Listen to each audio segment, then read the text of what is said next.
कृपा सिंधु परिवर्तन पतितानां पावनेभ्यो वैष्णवेभ्यो नमो नमः। श्री कृष्ण चैतन्य प्रभु नित्यानंद श्री अद्वैत गदाधर श्रीवासदि श्री गौरी भक्तवृंद। हरे कृष्ण कृष्ण कृष्ण हरे हरे हरे राम राम राम हरे हरे। गुरु गौरांग गांधारी का गिरिधर श्री कृष्ण चैतन्य महाप्रभु जी अशेष विशेष दया दाक्षिण्ये प्रतिदिনের ন্যায় আজও আমরা এই রাস পূর্ণিমা তিথিতে কিছু কথা শ্রবণ এবং কীর্তন করব।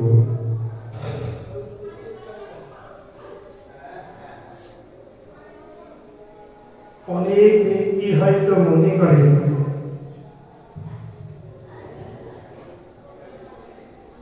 চল একটু রাসলীলা শুনে আসি,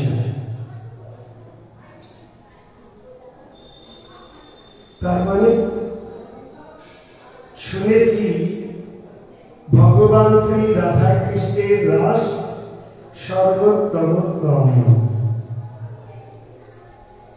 কিন্তু এই রাসলীলা শুনবার অধিকারীকে আমি ইচ্ছা করলাম আর শুনতেও লেগে গেলাম, এর দ্বারে হবে। কারণ শ্রদ্ধা, সাধুসঙ্গ, ভজন ক্রিয়া, অনর্থ নিবৃত্তি, অনৈষ্ঠিকতা, নৈষ্ঠিকতা, রুচি, আসক্তি, ভাব, প্রেম, যেখানে রাসলীলা সুসংগঠিত হয়। এই জন্যই প্রভুপাদ বলেছেন অধিকার নালভিয়া সিদ্ধ দেহ ভাবি বিপর্যয় বুদ্ধি জন্মে শক্তি অভাবে। আমি যদি জাত শ্রদ্ধ না হয় তবে আমার ভগবানের কথা শোনার সদিচ্ছা হৃদয়ে জাগরিত হবে। এইবার এই কথামৃত শ্রবণ করতে করতে হৃদয়ের যে হেয়তা, হৃদয় মন্দিরের মধ্যে যে কামুকতা, হৃদয়ের মন্দিরের মধ্যে যে রয়েছে সলতা, কপটতা, হিংসা, দেশ, মাৎসর্য, মৃয়মানতা, এগুলো সব যখন বিদূরিত হবে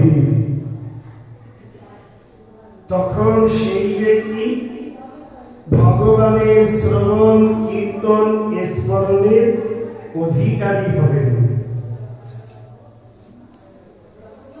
এইবার এই অধিকার লাভ করবার পর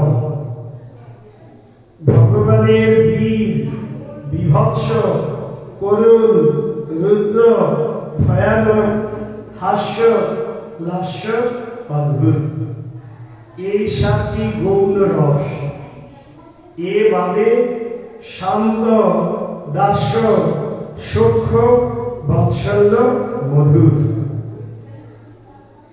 এই পাঁচটি হচ্ছে মুখ্য রস। এর মধ্যে দাস্য, সূক্ষ্ম, বাৎসল্য, মধুর, এই চারটিকেই চৈতন্য চরিতামৃতে বিশেষ প্রাধান্য দিয়েছেন।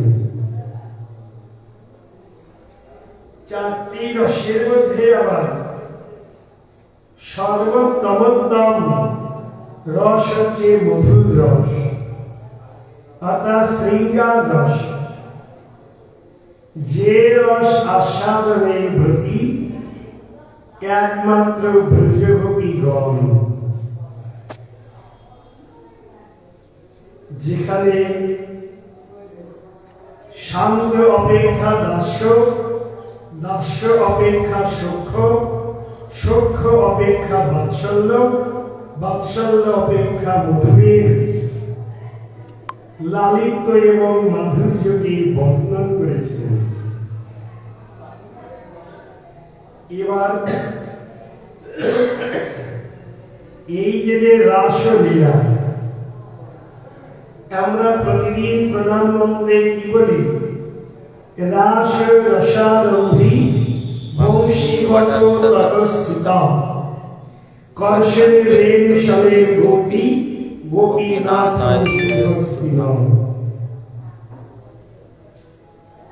ভগবান শ্রী রাধা কৃষ্ণ রাসলীলা সম্পাদন করেন বংশীবট নামক এক অপূর্ব স্থানে, যেখানে বংশী ধ্বনির দ্বারে কর্ষণ বেণু, বেণু অর্থাৎ বাঁশি বাজিয়ে কি করেন? ব্রজগোপীগণের হৃদয়কে আকর্ষণ করেন। শবে গোপী গোপীনাথ শ্রীকৃষ্ণ।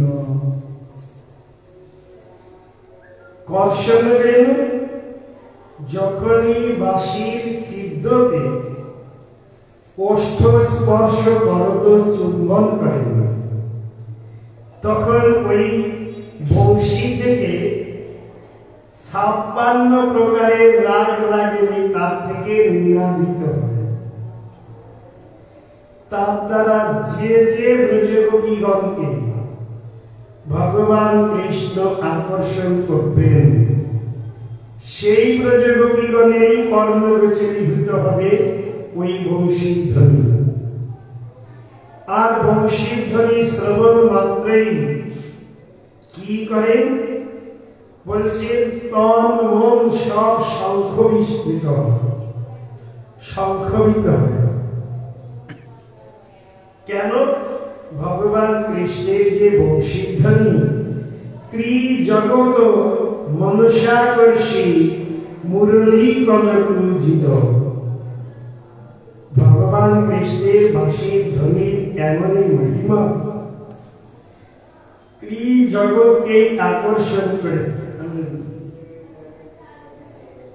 ত্রিজগতের যত যত জীব, তাদেরকে কি করেন? কর্ণগোচরীভূত হওয়া মাত্রই মনুষ্যাকর্ষী, সকলের মনকে আকর্ষণ করেন। মুরলী কনকূজিত অর্থাৎ বংশীর ধ্বনির দ্বারে। তাই ব্রজগোপীগণের মনকে আকর্ষণ করত সর্বোত্তমোত্তম আনন্দের যে প্লাবন প্রস্রবণ প্রবাহিত হয়, যে লীলারস আস্বাদনের দ্বারে, তারই নাম হচ্ছে রাসযাত্রা বা রাসলীলা। যেহেতু আজ এই পূর্ণিমা তিথিতে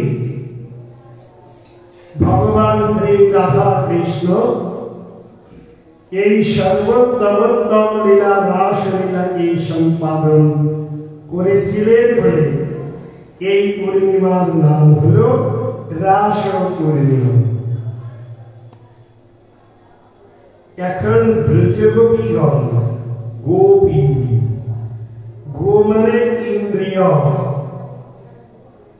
সর্ব ইন্দ্রিয়ের দ্বারে পরমপতি ভগবান কৃষ্ণের সমর্পিত আত্ম হয়ে ভগবান কৃষ্ণের সুখ উৎপাদন মূলা কৃত্যে যারা সর্বক্ষণই নিমগ্ন, তাদেরকে বলা হয় গোপী। এখন এই যে গোপী, একটি হচ্ছে নামাশ্রয়, একটি হচ্ছে ভাবাশ্রয়, একটি হচ্ছে রসাশ্রয়, আর একটি প্রেমাশ্রয়, আর একটি হচ্ছে ভগবত আশ্রয়। পাঁচটি আশ্রয় রয়েছে। ভগবান কৃষ্ণ শক্তি সঞ্চার করত এই ব্রজগোপীগণের মনকে আকর্ষণ করে। ব্রজগোপীগণ সর্বইন্দ্রিয়ের দ্বারা পরমকবি ভগবান কৃষ্ণের সর্বোত্তমোত্তম সুখ উৎপাদন মোলাতে লিপ্ত হয়ে এই পূর্ণিমাতে বংশীবট নামক স্থানে কার্য সম্পাদন করেন। তাই এই অপূর্ব লীলা রসের নাম রাসলীলা। কিন্তু এই রাসলীলা শ্রবণের দর্শনের অধিকারী শিব ব্রহ্মা পর্যন্ত নয়। এমনকি নারায়ণ ঘরণে লক্ষ্মী দেবীরও অধিকার নাই। কেউ যদি মনে করে চল বৃন্দাবনে একটু রাসলীলা দেখে আসি, যেখানে শিব ব্রহ্মা নারদ কবির মনু ব্যাস তাদের অধিকার নাই। শুধু তাই নয়, ভগবান যে নারায়ণ তার ঘরণী সহধর্মিনী কলত্র লক্ষ্মী দেবীর অধিকার নাই। কেমনি গুহাতি গ্রহ রসলীলা, যার নাম রাসলীলা। একবার লক্ষ্মী দেবী শ্রীধাম বৃন্দাবনে আগমন করেছেন। বংশীবট নামক স্থানে গমনপূর্বক রাসলীলাকে দর্শন করবেন। কিন্তু বংশীবটে যখন লক্ষ্মী দেবী হাজির হয়েছেন,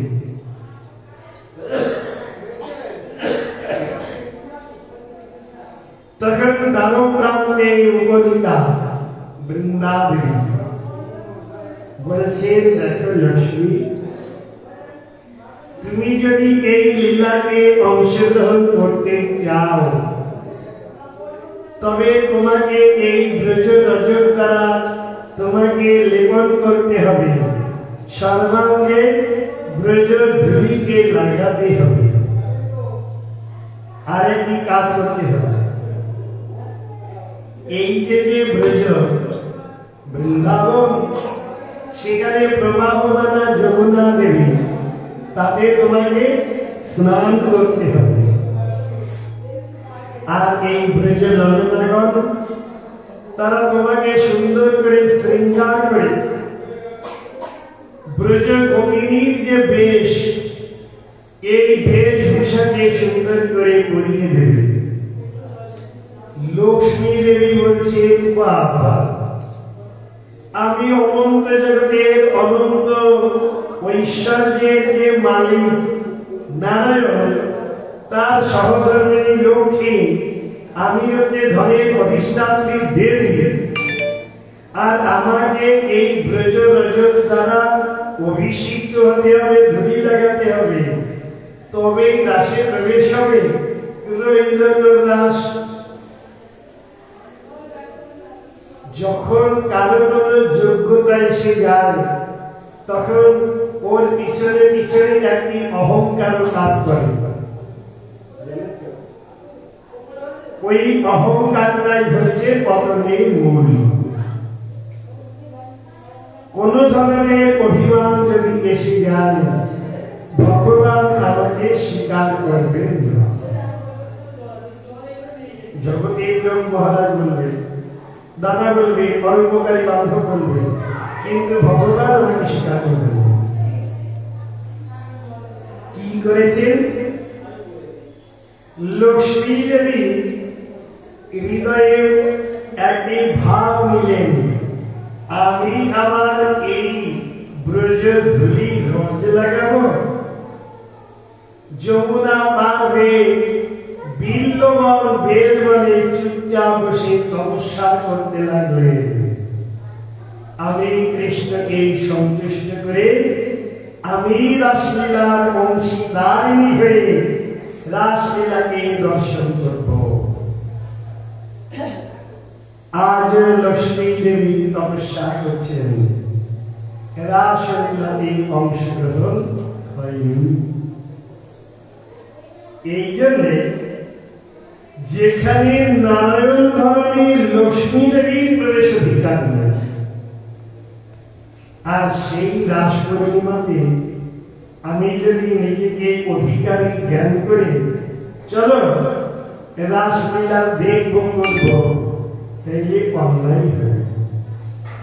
এটি একমাত্র গুরুবানুগত্য করতে করতে, যেহেতু গুরুদেব সাক্ষাৎ রাধা ঠাকুরানীর নিজজন, ওই গুরু কৃপার আলোকে গুরুদেবী আমাকে ওইরকম একটি তত্ত্বে উন্নীত করবেন। সেই দিন আদর করে লীলারস আস্বাদন করে। তার আগে কি কার্য? না শ্রবণ পিপাসু হয়ে শ্রবণ। এই শ্রবণ আর কীর্তন, কীর্তন আর স্মরণ, অর্থাৎ আমি উচ্চকোটির ভাবুক রসিক ভক্তের কাছ থেকে ভগবানের কথাকে শ্রবণ করব। যে ব্যক্তি লম্পট, যে ব্যক্তি বিষয়ী, যে ব্যক্তি সৈন্য, তার কাছ থেকে যদি ভাগবত কথা শ্রবণ হয়, তবে আমার হৃদয় কখনোই রসিত ভূষিত হবে না। কোটি কল্পকাল ধরে করে যদি শ্রবণ কীর্তন, তবুও না কৃষ্ণ পদে পায় প্রেম ধন। এই জন্যে যে কোনো ব্যক্তির কাছ থেকে শ্রবণ করলে ওই ভাব হৃদয়ে জাগরিত হবে না, হাজার বছর ধরে শুনলেও। আবার শ্রী ভগবানের কৃপা রসপাত্র ভক্ত, যিনি নির্মৎসরণং শতাং বেদম, যিনি মৎসর্য শূন্য, এইরকম রসিক প্রেমী ভক্তের কাছ থেকে শ্রবণ করলে হৃৎকর্ণ রসায়ন কথা, ওই কথা আমার হৃদয় তন্ত্রকে রসিত ভূষিত করবে এবং হৃদয়ে আনন্দের উদ্রেক ঘটাবে। আমার ভজন পিপাসা জাগরিত হবে, ভজনে আমার উৎসাহ উদ্দীপনা জাগরিত হবে। একদিন ভজন রস আস্বাদন করে জীবনকে ধন্য করতে পারব।